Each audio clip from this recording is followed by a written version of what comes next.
Hey there, my name's Orion, and today I am joined by my two co-hosts, Trina from My Lady ADHD Hello. and Coach Noelle. Hey. And today we are talking about gratitude and thankfulness. Ooh, I'm super excited to talk about this one. This one is super important for ADHDers to talk about this.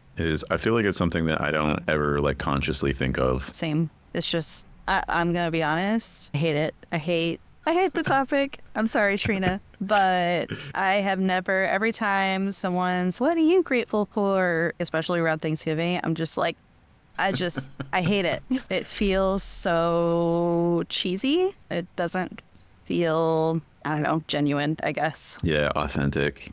Oh, man. Yeah. Mm-hmm. I feel differently about this one, so I'm excited to talk about this. Interesting. Okay, so I think maybe it might be helpful, as always, to maybe define the terms that we're talking about. So when we're thinking gratitude and thankfulness, what are we talking about here? Well, I actually did some research because I was like, how the heck are we going to talk about this? And there is a guy named Richard Emmons he's the leading scientific expert on gratitude. He says that gratitude is made up of two kind of puzzle pieces. There's an affirmation of goodness. So say, yes, good is a thing. It exists. There is good in the world. There are good things that have happened. So you're saying, yes, goodness is a thing. And then also a recognition that there are sources of goodness that are outside of ourselves, because gratitude is about social connection. I guess him and the other gratitude experts see it as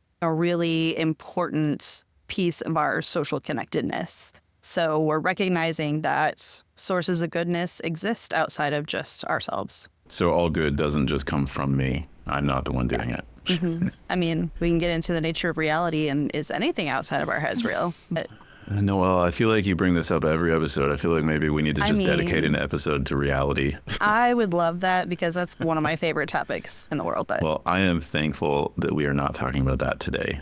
Me too. I think my brain would implode. Okay, so according to these two experts, it starts with first recognizing that it exists and that it comes from outside of you. So not being a total narcissist about it, but recognizing that it comes from outside. I guess I don't understand. I think maybe I'm having a hard time understanding how just the recognition of this is useful. Yeah. Well, I mean, I think that Emmons said that it's useful because it requires us to see all the different ways that we have been supported and affirmed and validated by the people in our lives. So that's why I think they call it a relationship strengthening kind of emotion, because it highlights our connection to other people in a good way. Ooh, I like that. That makes sense to me. Yeah, okay. I'm starting to get it now. So this is kind of a way for us to maybe be more intentional about recognizing, for lack of a better word, for recognizing the value of other people in our lives, or not even just a person, but just outside things. Okay, so I'm struggling with this. Why do you think ADHD people struggle with this? Well, I mean, I struggle with it too. I always have. And I said, because it just doesn't feel real. It feels cheesy. It feels almost like toxic positivity to me. Yeah. I'll talk about that more later, but just, okay, why is it challenging for people with ADHD? One potential reason is, I don't know if you've ever heard the term alexithymia. I have not. That's a fun word. Yeah, we learn something new every day. So alexithymia is a very fancy word that means difficulty experiencing, identifying, or expressing your emotions. So times you're just sitting there and you're like, there is a feeling that exists and I don't know what it is or why it is, or why am I feeling things? Is it the inability to understand it, the inability to explain it, or is it all of those things? You know you're feeling something, but you don't know what it is. Yeah. Yeah. Interesting. So you might, have a really hard time just actually feeling things, and or you might feel things plenty, but have a hard time identifying what they are, and or might have a hard time actually expressing that. So this is something that people with ADHD run into? Yeah, I mean, it is a little more common in other neurodivergents, like people who are on the spectrum, for instance. But yeah, it is something that people with ADHD can can experience. So that's one reason it might be hard, is if you're having a really hard time actually feeling it or even identifying what it is or expressing it, then yeah, gratitude is going to be real tough. Just like any other emotion would be tough. Maybe that's why I don't struggle here, because I'm super emotional and feel everything. I go the extreme of where I can feel everything. I can label it, and I spend time working, like trying to be more self-aware and understanding what are the feelings. I think it also depends on how much, like it's one of my hyper fixations, I guess, is to figure out why my brain works the way it does. That's so interesting too, because I'm the same way as far as figuring out my brain and other people's brains, but it's a very intellectual thing. I'm examining it like, what are, the pieces? I'm not really feeling anything about it. I wonder, I'm listening to you describe that. I resonate with that, Noelle, in a way that I probably didn't resonate with the way Trina was explaining the way she's approaching it. And I'm wondering if maybe part of it is because I'm coming at it as from this very utilitarian, and because it feels like toxic positivity, like you were mentioning, right? But I can very clearly also see how if I'm always ignoring the positive things in my life, especially when they're from other people,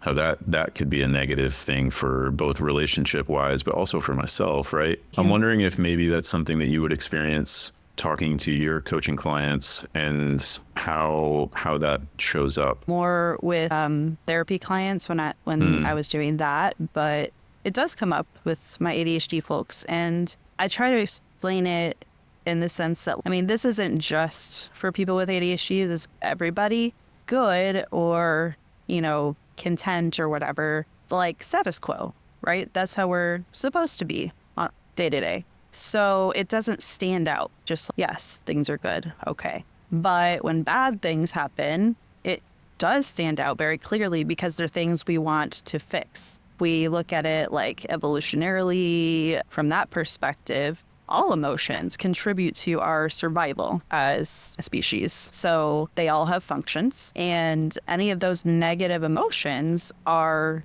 driven by survival. They engage the fight, flight, freeze kind of system. And so all those negative things are to be more noticeable and memorable because they teach us how to survive. And that's why it can be really hard to maintain an awareness and recognition of, oh yeah, there were good things that happened today. So you're the way you're describing this, it makes it sound like evolutionarily we are wired to really take notice of these negative things. We biologically probably look for more negative messaging. So we have to make a really intentional effort to look at the good and what's going right and what we're thankful for. It just has to be intentional because it's not something we naturally look at. So it's almost like you have to decide that this is important to you because maybe your relationships are important to you, and these help. Being grateful and showing gratitude strengthens relationships, right? It's like you have to make that decision to look at it more closely.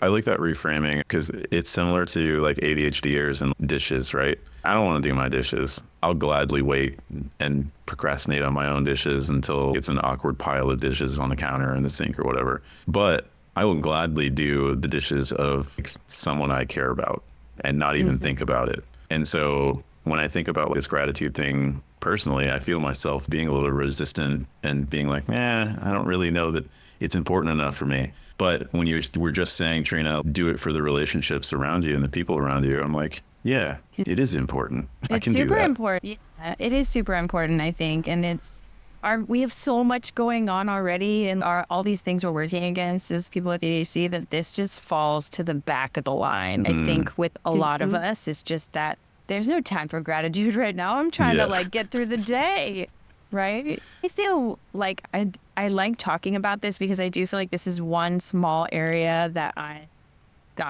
have a good grip on, and but I've spent time and energy working on this.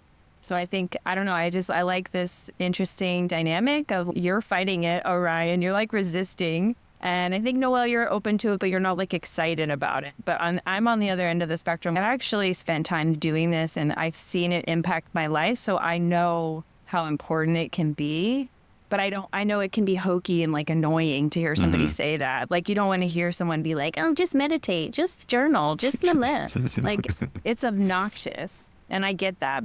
And it is, I think that like, it's important for those connections. And it is something that you have to intentionally do if you want to get better at it. And it helps. I think that's maybe the next piece is, so what do you get out of being grateful? What's the point of going through that extra effort to like, look at what you're grateful for throughout the day? Is the reward worth the squeeze or whatever? The juice worth the squeeze? I don't know. Is juice. I mean, I think this was another thing that I really learned as I was doing some research into this, is that gratitude practice is way more beneficial for way more things than I expected. So like the National Institute of Health, for instance, they say that gratitude practice, according to all kinds of research, helps with all kinds of health-related stuff. We're talking being able to cope with stress, so your resilience, of course, social connection, but also things like heart disease, sleep,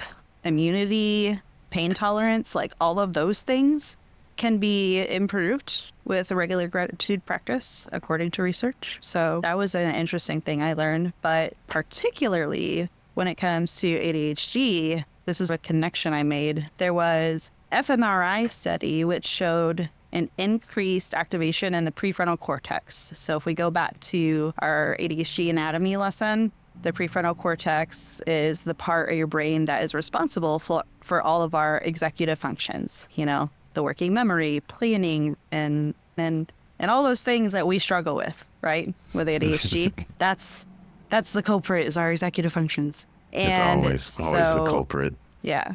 And so that area of our brain that deals with the executive functioning, lower activity for us. It's not turned on enough. And the study, the fMRI study, showed that up to 3 months after writing a gratitude letter, even if the person didn't send the letter to the recipient, after they just wrote it, up to 3 months later, there was increased activation in the prefrontal cortex. So that's super important for people with ADHD, because if a gratitude practice is the activity in your prefrontal cortex, that's gonna help alleviate the severity of some of your ADHD symptoms, theoretically. It's interesting. So I'm thinking through like my own experience in this, and I can see how like my pattern recognition would be in like overdrive, focusing on all the negatives, right? Because like you were saying, this is an easy place for me to say, this is broken, I must fix it so that I can continue. This is broken, I must fix it so I can continue. But that I don't have that same response in a situation where something positive happens to me. I feel the feelings. And to me in that moment, it feels, oh, I feel the gratitude, I feel the joy, I feel the thankfulness, but then I move on. It's not an intentional recognition and stopping and like processing in the same way that I do when obstacles and challenges pop up, right? And if what you're saying, Noelle, is true, right? This research is showing that just stopping and focusing on this moment of gratitude and recognizing that it exists and allowing your brain to process that is showing positive results months into the future. I'm finding myself thinking like, if I'm constantly focused on all the broken things in my life, what effect is that having on my now and the future? So, okay, yeah. I'm convinced gratitude is important. How do we do this? Yeah. So I think, there's plenty of articles out there that talk about just various ways to practice gratitude, but I think it's especially important for us to talk about, especially how do I practice it when I don't feel it, when I don't feel it, or maybe it doesn't feel real or genuine or authentic. What do I do with that? I have a solution, you guys. Tell me, Trina. Trina has a solution. Oh gosh, you're not going to like it. I think a good starting point would be, and I don't want to say journal because everyone's going to be mad if I say journal, but there does need to be like a time of your day, and just try this for a few days. What are 3 very specific things that happened yesterday or whatever that I'm grateful for? Very specific, like an interaction with a lady at Walmart that was really nice to you, or the butterfly you saw on your walk, or just like really try. You have to think really hard to find these 3 things. Like it sounds easy, but like very specific. What were my 3 things today that like stood out to me? And just start with that and create a running list, like a special notebook just for this, that you can go back and look through, first of all, because that's super beneficial, right? If you're having a crappy day, you can go back and read all the things that you're grateful for. But also it trains you to look for those things throughout the day, right? So if I'm like, oh yeah, I have a book where I'm writing down all the really good things that are happening, I'm going to notice when they actually happen in real life. Like, oh, that lady was really nice to me at Walmart. Like, I'm going to put that in my journal tonight. I'm going to write that in my book. It actually helps you look for the good versus just not. So I think it's just, okay, really taking a step and looking in the past a little, which is really hard for people with ADHD. But just look back this morning. Can you name one thing that happened this morning that you're really grateful for that happened? And I think the more specific, the better. So I got to take my daughter for a walk today. That was great. That's really nice. I made time for that. I think we have to spend time on this because we get so many negative messages and a lot of us are struggling so bad that we don't take the time to look at how fulfilling our lives are at some point for how much positive stuff is happening around us. So I think it's just helpful to look for them in the past so that you can start seeing them in the future, if that makes sense. That's kind of how I started, was like, if you can't do 3, then do 1. 3 might be a lot, but I've gotten to the point now where my list is 20 every night. I make a really strong effort to make a long list every single night. And sometimes I'm stuck and I'm like, I'm grateful for air conditioning. I'm super grateful that I have clean water. And if I can't think of a specific spot, which happens a lot because my memory, then I will just like how grateful I am that I have a full closet of clothes and that my refrigerator is full of healthy food. And like taking it to a very basic level is also like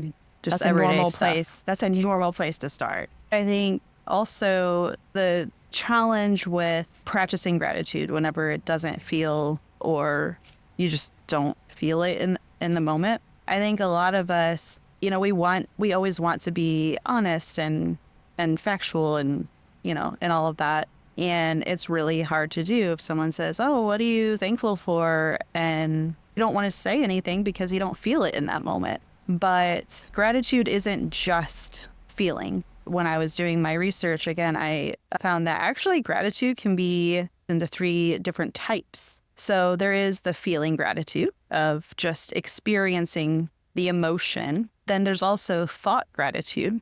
So the cognitive aspect of, okay, maybe I don't feel it right now, but I know I'm grateful for my air conditioning. I'm grateful for, boyfriend making me breakfast this morning. So you can think it and not feel it, and that's still okay. That's still legitimate gratitude practice. The same thing with behavioral gratitude. That's the 3rd type. So even if you don't feel it, even if you're not, consciously thinking about it, if you express gratitude through actions like saying thank you, sending a thank you card, performing acts of kindness, those are all legit ways to practice gratitude. And that can be a lot more accessible, I think, for those of us like me and Orion who maybe struggle to like really feel it and feel like it's genuine. So that's one thing I definitely wanted to make sure we mentioned, because that made me feel a lot better about, okay, when I go to my family's Thanksgiving and they're like, oh, let's go around the table and talk about what we're thankful for. And I feel like I want to gag. It's okay because I don't have to feel it. Yeah. I can say something I think I should be grateful for, and that's still legit.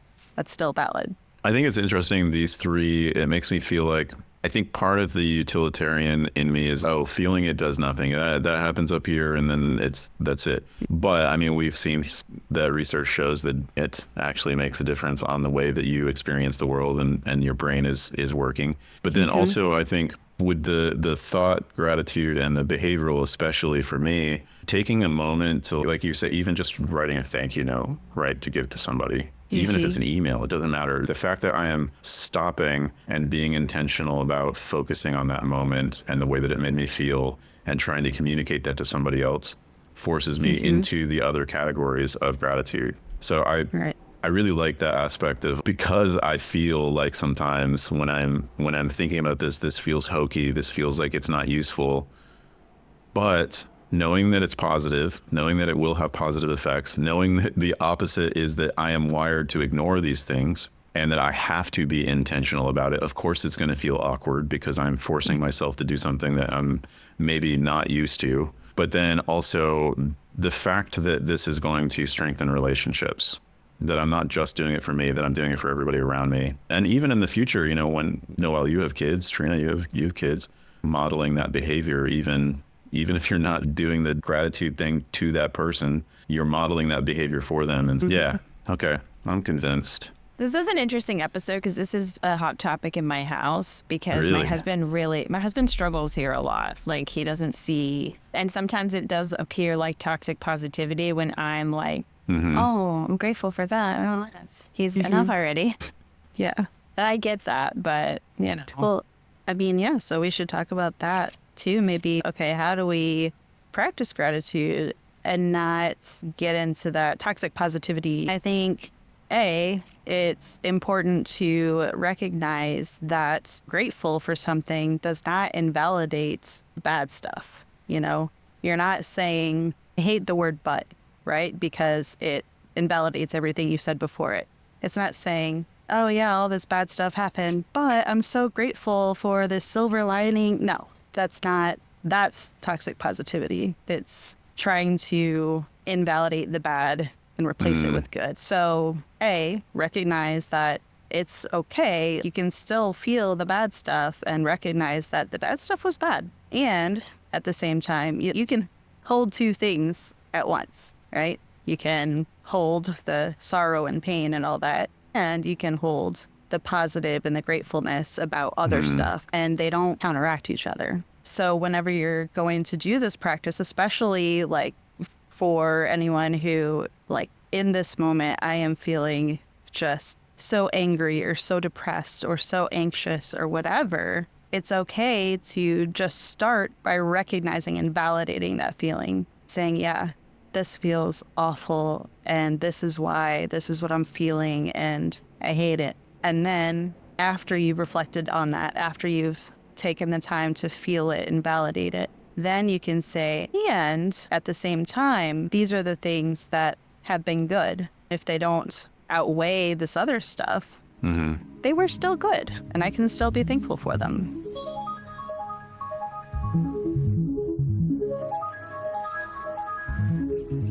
You've been listening to Brainwaves. If you'd like to learn more information on this topic, check out shimmer.care/brainwaves. Brainwaves is brought to you by Shimmer ADHD Coaching. Because you deserve to shimmer.